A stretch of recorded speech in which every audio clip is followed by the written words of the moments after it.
அஸ்ஸலாமு அலைக்கும் நண்பர்களே, நம்ம இன்றைக்கி பாசிப்பயிறு லட்டு செய்ய போகிறோம். பாசிப்பயித்தை தேவையான அளவு எடுத்து ஒரு பாத்திரத்தில் போட்டு நல்லா கழுவிருங்க.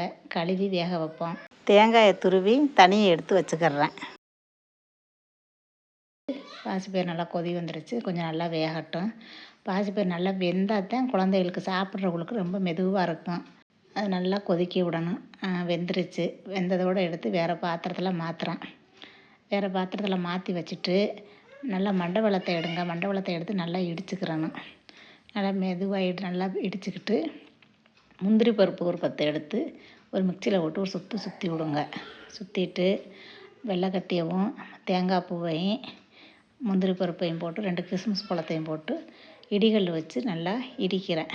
எங்கள் பாட்டி எங்களுக்கு இப்படி இடிச்சு தான் எங்களுக்கு தந்தாக. நான் என் குழந்தைகளுக்கு இந்த மாதிரி இடித்து தான் கொடுத்தேன். இப்போ என் பேர குழந்தைகளுக்கு இந்த மாதிரி இடித்து தான் நான் கொடுக்குறேன்.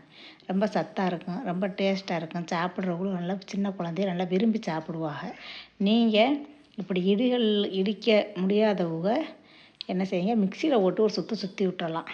சுற்றினாலும் நல்லா இந்த மாதிரி நல்லா கிளறி விட்டீங்கன்னா இந்த மாதிரி நல்லா உருண்டை பிடிக்கிறதுக்கு நல்லா வரும்.